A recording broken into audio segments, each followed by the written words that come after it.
यह दरिद्र नाश के लिए सर्वोत्तम विधान है। और यहाँ तक कहा गया है कि जिसके घर में एक बार भी इस मंत्र का उच्चारण हो जाता है, उसके घर में कभी भी ऋण या दरिद्रता नहीं आ सकती।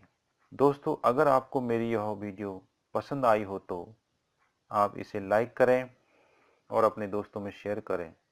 नमस्कार, धन्यवाद।